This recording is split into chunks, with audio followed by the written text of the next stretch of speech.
Oh, before I continue, where I'm going, I just want to share something little. There's something which I want to share with you people. It's about the hearing ear and the seeing eye. The hearing ear and the seeing eye. I don't know why today, since morning, this thing has been upon my heart for hours and hours. This is almost evening, but it has been upon me. And God has been telling me about the significance of having the seeing eye or having a spiritual sight, and the advantage of having a hearing ear. And the Lord was telling me that, you know that a lot of my children are suffering today because they don't hear from me and they don't see in the spirit. And the Lord took me to the book of Proverbs. Is it Proverbs 27 verse 17, if I'm not mistaken? Proverbs 22 verse 17. Let me just take what I'm doing.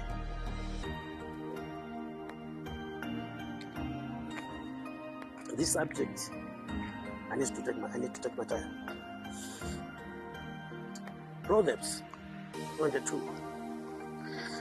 The Bible says, a prudent sees danger before it comes. Proverbs 27. The prudent sees danger before it comes, and when it comes, he avoids it. Before it reaches him, he avoids it. There are so many people, when the danger came, they just allow it to overtake them. They just allowed it to attack them. But wise people, they see the danger, and before it attacks them, they run away from it, or they hide from it. And I can give you examples in the Bible. This is the reason why I am announcing another school of prophets. And somebody is saying, but I'm not a prophet. I don't know if it is very important for me to join that school. There is a time when people were prophesying, and the servants of Moses came to Moses and told Moses that there are some people who are prophesying who are not prophets. Allow us to stop them. And Moses said, why are you jealous of me? Why are you jealous of me? Because I would prefer all the children of God would be prophets. So the desire of God is every child of God should be a prophet. Every child of God should see in the spirit, should hear in the spirit, should hear from God, should see from God, or just see the spiritual realm. Very important. Many children of God have died before time because they don't hear from God. They don't see see in the spirit, and they don't hear in the spirit. But had it been that we children of God, we have a spiritual sight and we have spiritual ears. Of course, you have a spiritual ear, you have a spiritual eye, but it is not functioning. But in this class that I'm teaching you, I will do something that will help your eyes to start functioning. Your eyes that are not seeing to start seeing. Your ears that are not hearing to start hearing. So let me just give you examples in the Bible.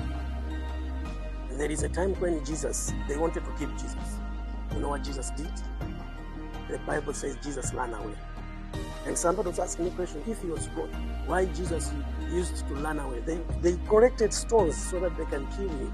But you know what Jesus did? He saw danger before it comes, and he ran away. Because he knew that he was supposed to die at 30. Just imagine maybe he was supposed to die at 33 and a half. That's when he finished his ministry, 33 and a half. So it might happen that they wanted to kill him at 30 or at 31. And Jesus knew that, no, I'm not supposed to die at this time. I'm supposed to reach 33 and a half years. So most of you are children of God. You are saying, I'll remain here. Whatever, but God will protect me. There are times when you're supposed to learn. So you need to be asking God, with the environment, should I stay here or should I leave? Some people, they have sheep-linked their businesses. They have sheep-linked their marriages. They have destroyed their ministries. They have destroyed the relationships because they were just stationary. Yes, I know somebody was telling me, oh, you Prophet-Favour, you are not stable. Today you are there, tomorrow you are there. Let me tell you, brothers and sisters, we are different people. The way God called me is different from the way God called you. And it's not every pastor, every prophet, every apostle, or every man of God should operate the same. We are called and wired in different ways. To me, traveling from one country to another is part of my ministry. It's part of my ministry. Maybe somebody can say, oh, that person has got a demon, has got a spirit that makes him not to stay at one place. No, you are the one who has got a spirit. Because you are the one who have the demon. Because I understand myself. I know my calling.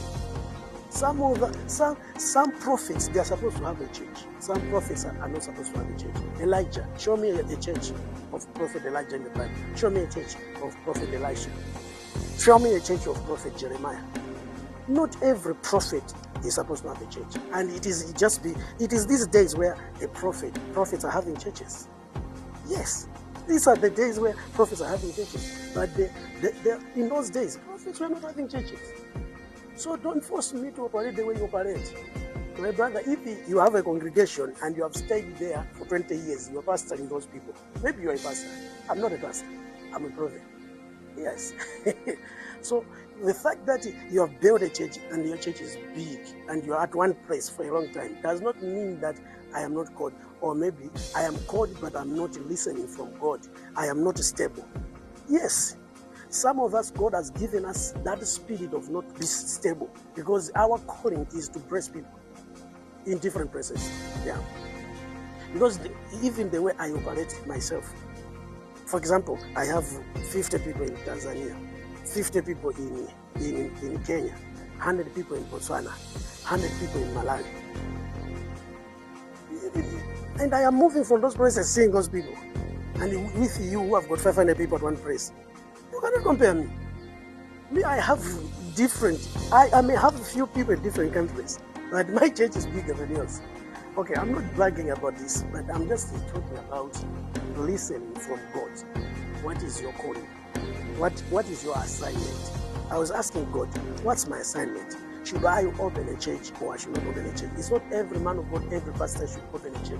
It's not every man of God or every pastor should establish a ministry. Some pastors, they are being called just to go to other churches, just to empower the churches of other pastors. That's their calling. And the other men of God, like Leonard Bonke. Leonard Bonke was an usher in his church. I heard somebody was saying that even his pastor was a woman. So when you go to Leonard Bonke's church, you find Leonard Bonke at the door, carrying Bibles for people to sit down. But when he goes out, he was covering crowds. But when he died, did not the whole world recognize him? That a hero has died? They recognized him. Even before he died, he was a hero. You understand? So you are a man of God. You are busy fighting so that I should raise a congregation, a church. It should be established. Because somebody said, I will never make a church to be established. My brother, my sister, if you are trying to raise a church or you are trying to gather people together and make it a big church and it is not working, ask God what you should do. What you should do. Maybe you are a man of God who go there, minister to 20 people, minister to 50 people, and go somewhere else and minister to 100 people, go somewhere else, minister to 500. Maybe you can also go to another place, minister to 1,000 people, but you are not supposed to stay there for a long time. That's your calling. So remain in your calling. Remain in your calling. You understand what I'm saying? So, it's the best thing to know. This part or this message, I brought it for men and women of God. You need to pray to God and ask God, what is my assignment? Am I a prophet of a church?